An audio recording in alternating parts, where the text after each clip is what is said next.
Hello everyone, this is Al and this is welcome to my second build order for the Ottoman civilization. If you haven't checked out my first build order guide, you can do so. In the first build order guide we are going fast castle on the back of a tower rush as a distraction. And in this one we are not gonna go aggressive, but instead we're gonna go for a fast second TC and then into a fast castle. The reason why the Ottomans can do this is the same as why the English can do this. It was actually some other guy that made a video on how to get the fastest second TC with the English, and I thought that yeah, we can do that with the Ottomans as well. And that comes down to the fact that you start off with 200 wood in the bank, and what is a little bit bonus for the Ottomans is that they also have 50 extra stone, which you need for the town center. So I think that the Ottomans is even better suited to do the fast second TC than the English. Let's get to it. Alright, so we start off with killing the sheep and we send one worker off to gold. The scout just goes around and collects the initial sheep and then takes a small trip. You want to collect about 2 or 3 sheep, then you want to go scout the opponent if there's coming any aggression your way. Like if you're playing against the English or Ottomans or Mongols. The second worker that comes out from the town center goes to build a house and then to the gold. You can use this little trick that I do. I pre-place the foundation of the house. So he will go there first and then to the gold. From here on out you will rally to the sheep. At this point I'm usually selecting these two and put them in a control group. I take one of these workers and put in a second control group, and I take 4 additional workers and put in a third control group.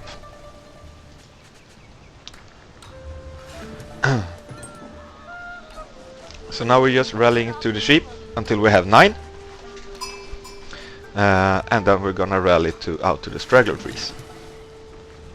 And this is, I think, the fastest way to get to age 2, to have the perfect set of resources.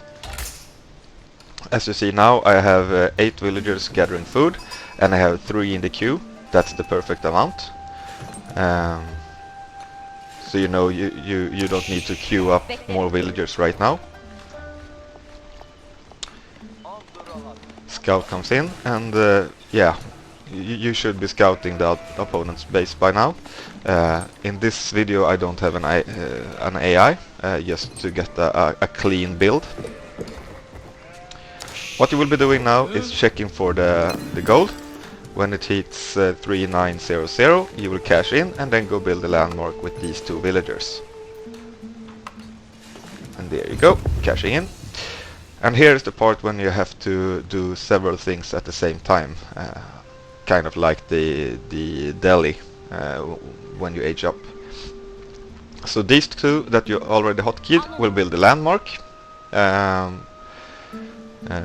One of the 4 villagers that you set in a control group will go down to the stone mine, and one of the villagers will go out to a straggler tree, and the town center will be rallied to straggler trees as well. And here's how it looks. Landmark down, cashing in, building mining cap, and heading out to it. Now what you want to do with the town center is that you want to rally to several trees, so they are collected at the same pace. Then the villagers don't have to move when they're finished with this one. They will go to this one and then to that one. So we just keep shifting this around to the different trees. I usually select the trees to check which one has the most wood left on it, and get the point from there which tree I should be collecting from. It's very important to constantly be scouting the enemy. Sure, try to get as many sheep as you can, but you have to go several times to check the enemy, whether they are, know what they are up to.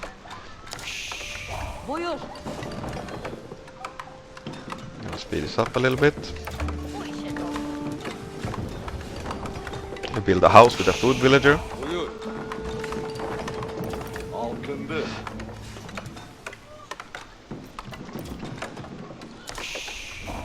And now, the moment you have 8 on the trees, you will select them and put them in a control group.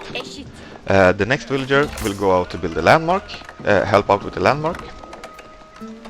And now you will be checking the stone. Now we're getting close to age up. Since we're the Ottomans, we started off with 50 extra stone, as I mentioned. You only have to go down to 900 stone here. Other civs have to go to 850. So what you're gonna do is you wanna... these are already hotkeyed. So you wanna check the stone now. And once it goes down to 900, you will cash it in and then send these villagers over to the gold. And the guys that are chopping trees, you wanna cash in the moment you age up. You cash in and send them over to the location where you wanna place the town center.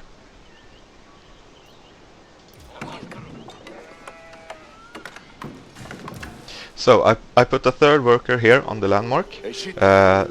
The next villager that comes out is gonna be rallied out to the trees again. I'm gonna explain shortly why.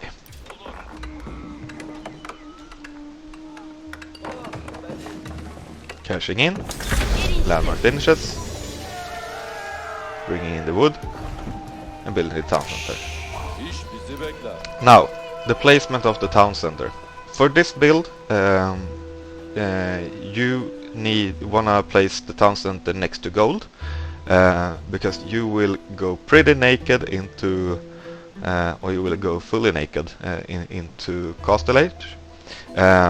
So what you need is protection for the key resources, which is gold and food. So food is all protected under the town center, so you need to protect the gold. Preferably, as in this video, I have a wood line next to the town center. That is perfect. But if you don't, you still want to place the town center on the gold to protect that.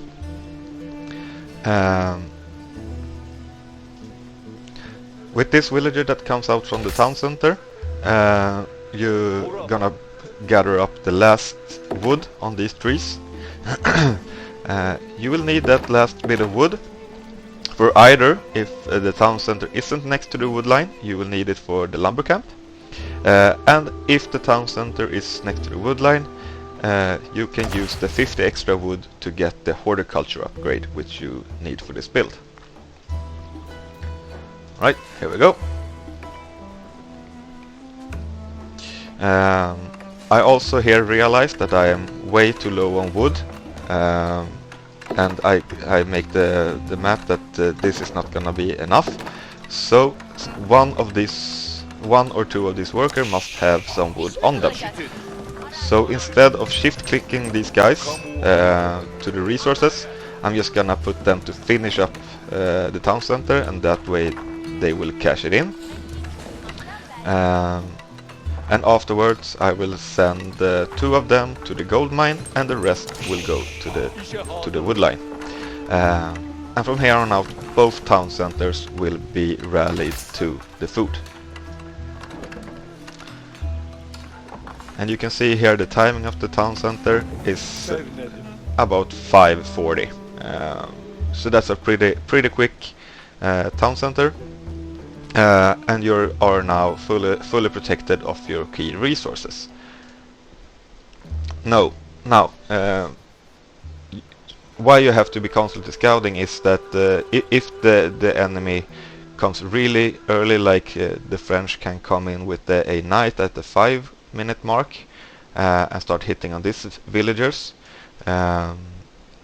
so he can do some damage. Or maybe if an English comes in with some longbowmen, they can still snipe. They can start sniping down these villagers. So that's why scouting is very important. But from here on out, it's pretty simple. You just rally both TCs to the food. You make sure that you have 4 villagers on the landmark berries, and you get horticulture ASAP. So what you're gonna do now is basically just keep on rallying villagers and scouting. That's the key thing. And then you have to react to what you see with your scout. Maybe you want to put down a little wall somewhere to protect you, or yeah, I guess that's basically it, because you have kind of committed to this build at this point. So it's hard now. If you want to switch to production at this point, then you will be very far behind. Gonna speed this up. As in the last video, you go for the Anatolian Hills, and the reason why you want to do that is because you get the 10% bonus mining speed, which you need, and also gets 2000 food from the sheep, which makes you able to stay underneath the town center until you hit Castle Age, and also can produce some units out of it.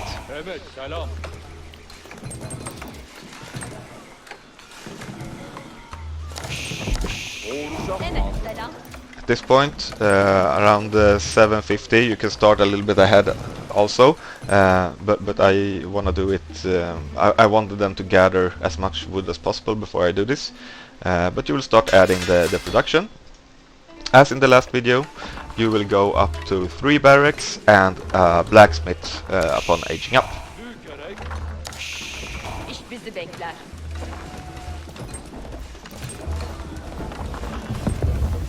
There we go, aging up.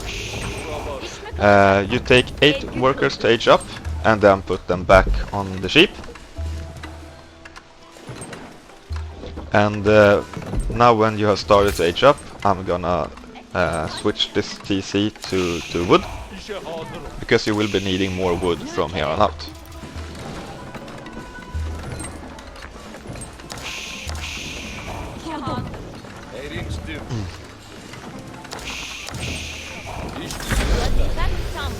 There we go. We had a timing of the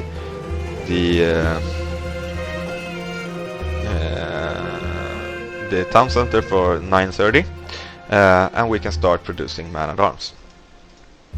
And from here on out, it's quite the same as in the last build. You go with the man-at-arms and simply A-move them to the enemy's base. You might want to stack up a few first and start, if the enemy is around, start cleaning up your base first and then head to his side.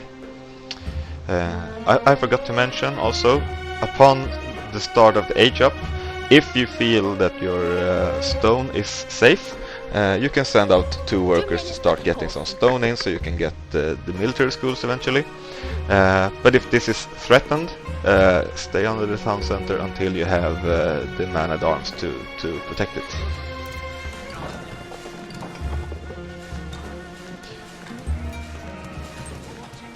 The next upgrade you want to get is the iron undermesh. The vizier point is spent on military campus, so you can get that 3rd military school when you have the resources for it. But at the moment you won't have enough wood to go for it anyway.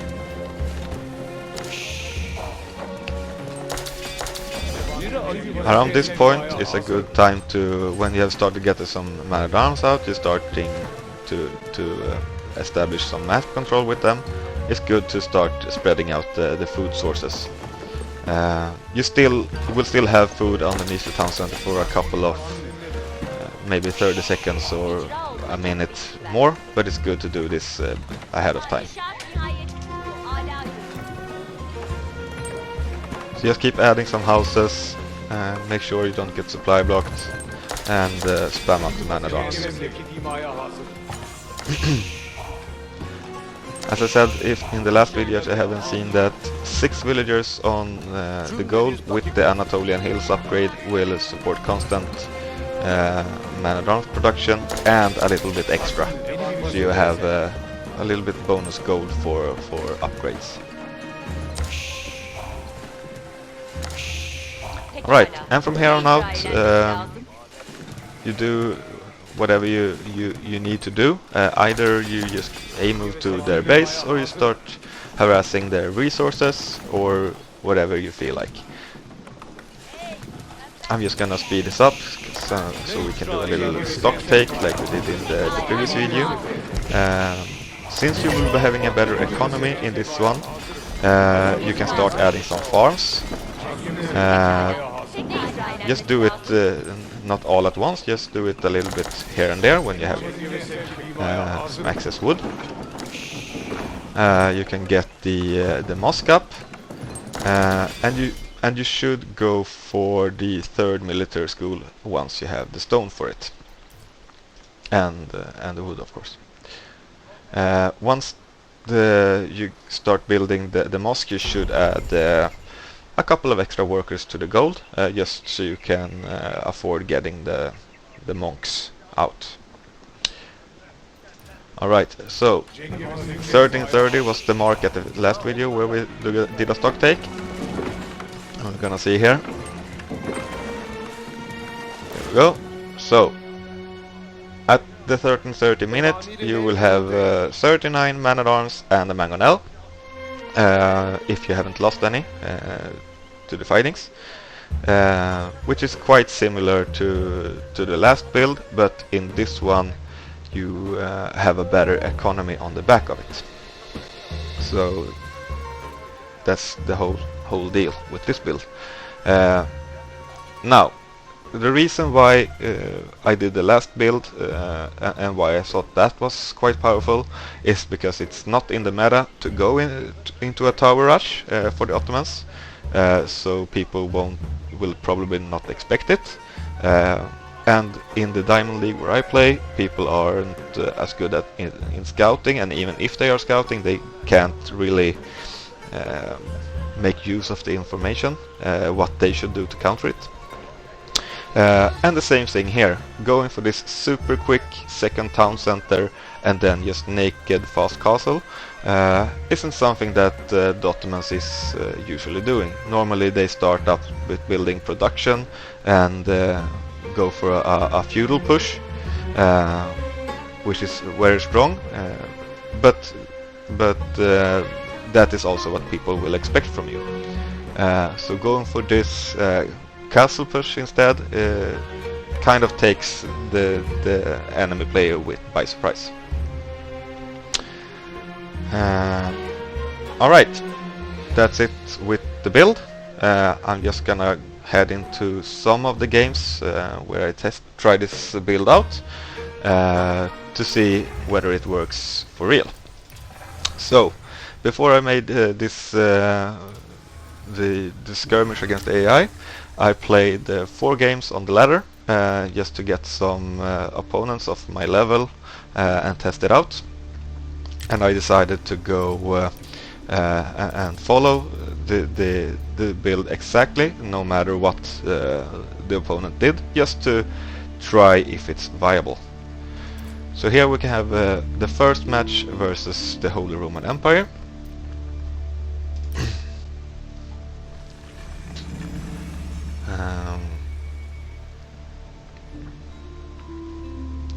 And normally the Holy Roman Empire you wanna punish early, so they don't, so they struggle getting to castle. But since I wanted to try out this build, I didn't go that way. I'm just gonna speed it up. The build is as I showed you earlier. Here I'm not really expecting any early pressure, because that's not so common from the the Holy Roman Empire. But of course, you never know, so you should actually be scouting this, because some people will do it. There we go.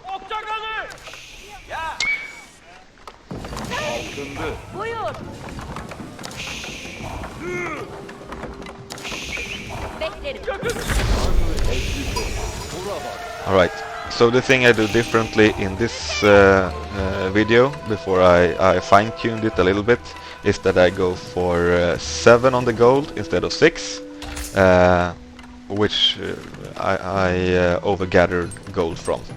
So only 6 workers on gold is the correct number. I can switch this up so you can see units per villagers per resource. Here my scout comes around to try and check out his side of the map a little bit more, behind his base, see what's going on. And here I see the might work, might not work palace, and I'm thinking, okay, there's some shenanigans going on. He's probably gonna add a lot of production and do a big feudal push with man-at-arms. So I better get ready for that. But at the same time I wanted to strictly follow the build. I also see him now aging up with the Regnis Cathedral, so he's going a super fast castle on the back of it.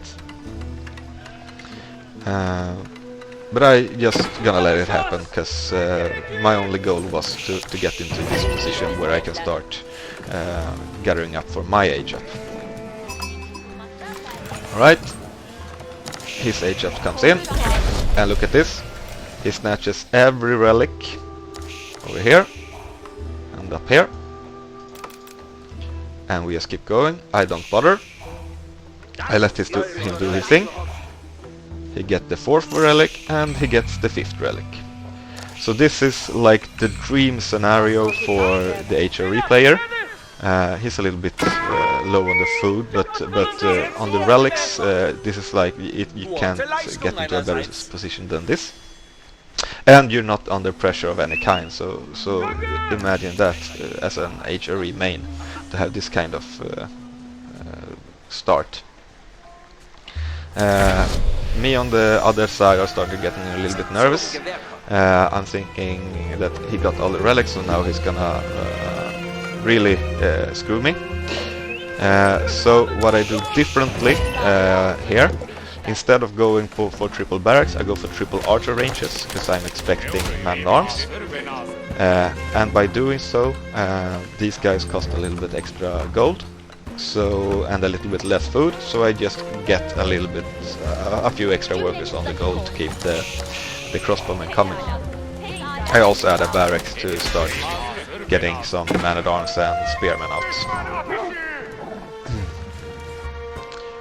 And here I scout, he has gone out to a new food source, so that's where I'm gonna rally my units to.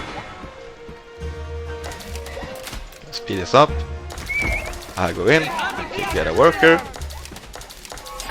and now I'm just into full production of units. I am ahead in the eco department, and I'm only spending on units and maybe some upgrades. Of course I go for ranged, the steeled arrow instead of ranged defense in this one, because I'm getting the ranged units myself. But what's good for me is that he still haven't added any production of any kind. He only have this siege workshop and no unit production whatsoever. He is although protected by the towers and the town centers, so I don't feel that like I can go in just yet. But as you can see, the villager count keeps rising for me and him as well. He's starting to equalize the villager difference, but all his resources are now going to getting a good economy, while mine is spent on units, you see here. So he's going for bombards, I don't know why. Do note that this is the Diamond League we're playing at, so it's not the professional league at any kind, but it's quite good players that are in this league anyway.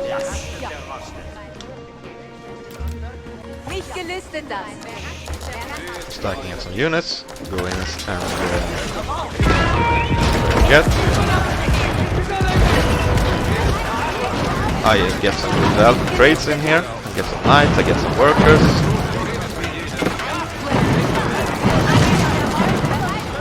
And I think I will back out, yeah. So, even though he has the Regnitz, he now went below on worker count again, and is still behind on the military. He has only added stables, which really doesn't help against, if you go for knights, it doesn't help against spearmen and crossbowmen, which I have.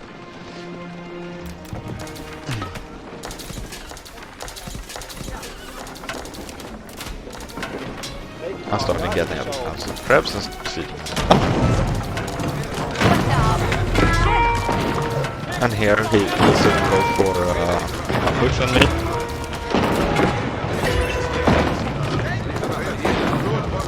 Yeah, go, and his knights just melt. And yeah, well, from here on out the match is over.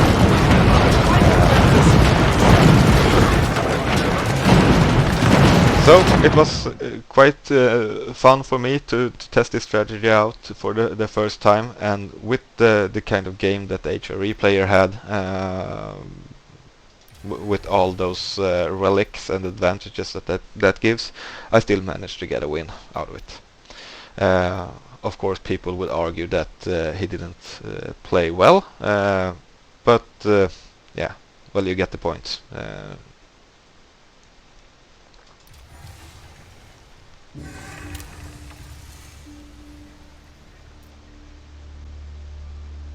Well, why would he play differently? He wasn't expecting any aggression from my side, because he didn't see any production from me either. So he wasn't expecting this big castle push, I suppose.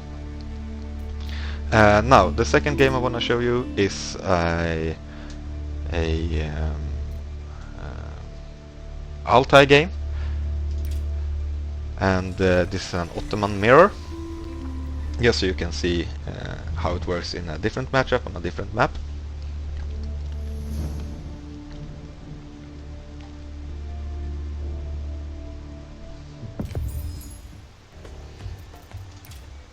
Right, here we go, same build. Now, since we're against the Ottomans, I'm just starting to collect the initial sheep around my base.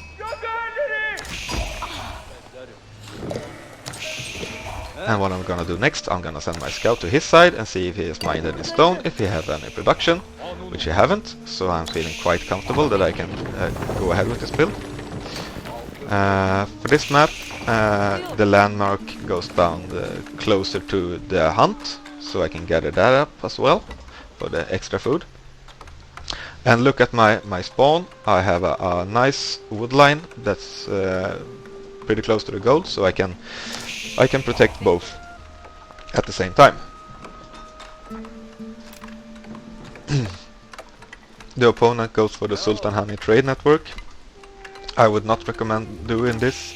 It's not in the meta right now to go for the Sultan Hani trade network. You just get more value from the twin minaret madras. But as far as I can see, he's doing more of a standard Ottoman opening. And he has just aged up. So what he will do, he will start adding some production. I go with my scout and see what's going on. And I'm thinking, yep, there's gonna be a feudal push. Which actually he can't hit much of my side. Because wood is protected, gold is protected, food is protected. I can just pull these guys back before they age up. But anyway, I get a little wall up just to control the narrative. I think I'm gonna, yeah, add a second wall here. Yeah, so I can feel completely safe while doing my thing. The thing with the Ottoman feudal push is it is very powerful once it kicks in, but it takes so much time before that happens. So by the time that he will have a considerable force to go to my side, I will already be on the way to Castle Age. He also is keeping his scout in his base, which should be at my side, and see what's going on here. And I'm doing the same thing, so yeah. I guess that comes down to playing in the lower leagues, I suppose. There we go, landmark comes down, barracks starts going up. Blacksmith.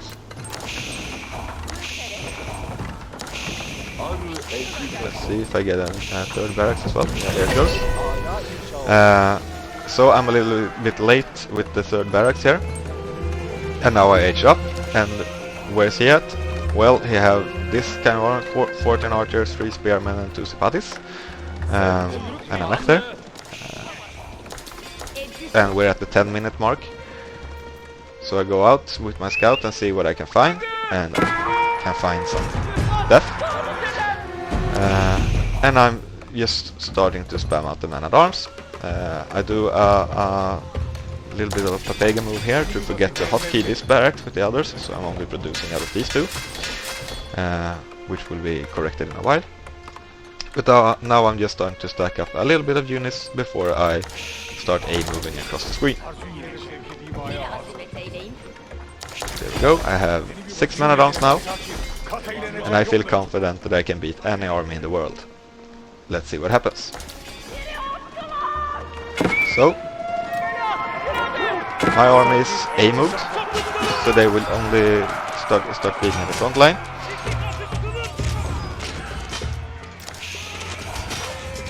This is how it goes. More man-at-arms come in slowly, but as you can see, the numbers from his side is overwhelming. But since the man-at-arms are so tanky,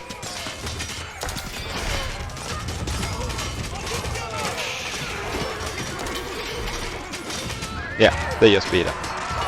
And now he has only archers, which doesn't do much against man-at-arms, especially since he went for ranged defense instead of ranged attack, which he should have. Even though he's very good at microing this with constantly moving back and shooting, it won't help him a lot. While he's occupied with doing this, I send some workers to his resources. And then dive underneath the town center. He doesn't have much food left, soon this won't be able to gather. I have a 9 which I just use like a idiot, getting sniped by the town center. He starts getting some crossbowmen out, which is the correct response to this, but it's too little and too late at this point. He's about to run out of food. He has some 3 deer over here, and this is running out. So I'm starting up to stack up a new army. Since he went for crossbowmen, I go for Sipati.